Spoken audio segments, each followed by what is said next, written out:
Welcome back خواتین و حضرات. میرا خیال ہے کہ غزل نے آنا تھا اور غزل نے جو ہے وہ میں کہیں کھو گئی تھی. آپ کہیں کھو گئی تھی. جی پلیز.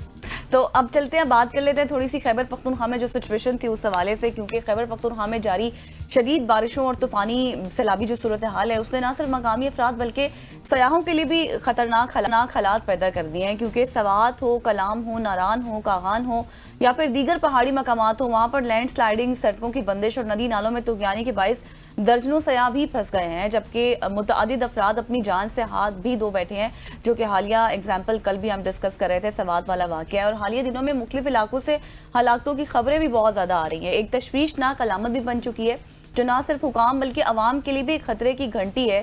سیاحوں کو راستے بند ہونے اور جتنا بھی مواصلاتی نظام ہے اس کا درم بھرم ہونے اور ریسکیو ٹیموں کی محدود رسائی جیسے مسائل کا سامنا بھی کرنا پڑتا ہے. کچھ ایشوز ہیں اس پر بات کریں گے. بالکل ایسی ہمارے ساتھ انور شہزاد صاحب موجود ہیں جو کہ اسپوکس پرسن ہے پی ڈی ایم میں کے پی کے, اور ان کے ساتھ ساتھ حبیب اللہ عارف صاحب ہیں جو کہ ڈی جی ٹورزم کے پی کے ہیں. ان دونوں سے بات کریں گے, ایک سے ٹورزم کے کو کیا ایفیکٹ ہوگا ان سے بات کریں گے, اور دوسرے جو ہمارے ساتھ انور شہزاد صاحب موجود ہیں ان سے پی ڈی ایم کے حوالے سے بات کریں گے. انور صاحب تھینک یو سو مچ ہو جانے کا. صاحب دونوں احباب کا بہت شکریہ. سب سے پہلے میں آپ کی طرف آؤں گا. سوات میں جو واقعہ ہوا ڈیفینیٹلی اس میں آپ کے پی گورنمنٹ کو بھی مورد الزام ٹھہرا سکتے ہیں, ریسکیو 1122 کو بھی ٹھہرا سکتے ہیں, پی ڈی ایم اے کو بھی ٹھہرا سکتے ہیں, لیکن اس طرح کے واقعات تواتر سے ہوتے ہیں اور سوات میں, بحرین میں, کالام میں اس طرح کے سیلاب آتے ہیں. یہ کوئی نئی بات نہیں ہے. کیا وجہ ہے کہ پی ڈی ایم اے بھی اور گورنمنٹ آف کے پی کے بھی اپنے آپ کو ابھی تک اس طرح سے پریپیئر نہیں کر سکی ہے کہ ہمیں اتنی زیادہ اموات دیکھنے کو ملی؟ بڑی انفارچونیٹ. بالکل جی, جس طرح آپ نے دیکھا ہے کہ بارشوں کا ایک سلسلہ جو ہے مونسون میں شروع ہوا ہے, اور مونسون میں بارشیں جو ہوتی ہیں وہ جو ہے عام معمول کی بارشوں سے تھوڑی سی زیادہ تیز ہوتی ہیں, جس کی وجہ سے فلش فلڈ وغیرہ کے جو واقعات ہوتے ہیں وہ سامنے آتے ہیں. 23 جون کو جو ہے ایک ایڈوائزری ایشو کی گئی تھی تمام ڈسٹرکٹ ایڈمنسٹریشن کو, تمام متعلقہ اداروں کو, جس میں پہلے سے ہی جو ہے خبرداری دی گئی تھی کہ فلش فلڈ کے جیسے واقعات جو ہیں وہ سامنے آ سکتے ہیں. لیکن جو بارش ہوئی اور جس طرح کلاؤڈ آؤٹ برسٹ ہوا اور اس وجہ سے جو ہے ندی نالوں میں جو ہے طغیانی آئی, پھر دریائے سوات میں جو ہے اچانک سے جو ہماری جو رینج تھی, ہماری جو ارلی وارننگ سسٹم پہ جو ریڈنگ تھی وہ 6000 سے ڈائریکٹلی جو ہے 77,000 کیوسک تک جو ہے پہنچ چکی تھی. تو اس وجہ سے جو تھا ہمارے پاس تھوڑا سا رسپانس کا ٹائم جو تھوڑا سا کم تھا, لیکن یہ تھا کہ 157 لوگ جو تھے, سیاح جو تھے, وہ ٹریپڈ ہو چکے تھے اس فلش فلڈ کی وجہ سے, جس میں سے 147 لوگوں کو ہے جو بحفاظت طریقے سے ریسکیو کر دیا گیا تھا. لیکن انفارچونیٹلی ایک ان ایکسپیکٹڈ انسیڈنٹ سامنے آیا تھا, جس میں ایک فیملی تھی جس کو جو ہے ریسکیو کرنے کے لیے ٹائم شارٹ تھا, اور جس طرح میں نے آپ کو بتایا 6000 کیوسک سے 77,000 کیوسک جو ہے اچانک بڑھ جانا, اور پھر اس پانی کی ویلاسٹی اتنی کافی زیادہ ہو جانا, جس سے جو ہے یہ انسیڈنٹ سامنے آیا ہے. تو پہلے سے جو ہے ہم نے ٹورسٹ کو تنبہ کر دیا تھا, جہاں پر سیاح ہوتے ہیں وہاں پر جو اسکرین سٹالز ہوتی ہیں وہاں پہلے سے ہم نے احتیاطی تدابیر جو پریکاشنز ہوتے ہیں وہ ہم نے جو ہے وہاں پر پلے کر دیے تھے ان کے لیے. اس کے ساتھ ساتھ جو ہے مسجدوں میں اعلان کر دیے گئے تھے.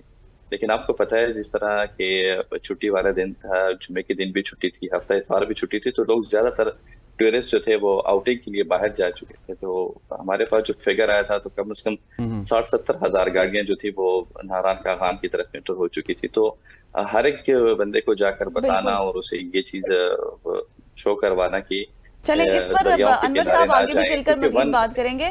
آپ بالکل ٹھیک کہہ رہے ہیں, لیکن جو حالات و واقعات ہیں وہ ہمیں کافی سالوں سے اسی طرح سے نظر آتے ہیں, کوئی انتظامات نہیں ہوتے. حبیب اللہ عارف صاحب بھی ہمارے ساتھ موجود ہیں, ان کو بھی شامل گفتگو کرتے ہیں. حبیب صاحب مجھے یہ بتا سکتے ہیں آپ کے اس وقت کرنٹلی کتنے ٹورسٹ سپورٹ ہیں فیمس خیبر پختونخوا میں, اور کتنی فیسلٹیز وہاں پر پرووائڈ کی جا رہی ہیں سیاحوں کو؟ بسم اللہ الرحمن الرحیم جی, تھینک یو ویری مچ میم, آپ نے مجھے اس موقع پہ آنے کا موقع دیا. اس طرح میم ایک تو میں آپ کو یہ کلیئر کرا دوں جو ہمارے ٹورسٹ ڈیسٹینیشنز ہیں لائک کاغان, ناران, نتیا گلی, ملم جبہ, کالام, بحرین, اس میں کوئی سیلاب نہیں ہے, اس میں کوئی بارش نہیں ہوئی, اس میں کوئی کیجوالٹی نہیں ہوئی. مسئلہ جو ہوا ہے یہ لوور سوات میں ہے, دریا کے کنارے, یہ منگورا کے پاس ہوا ہے جو سب سے بڑا مسئلہ ہوا ہے, یا کوزہ خیلہ سے نیچے.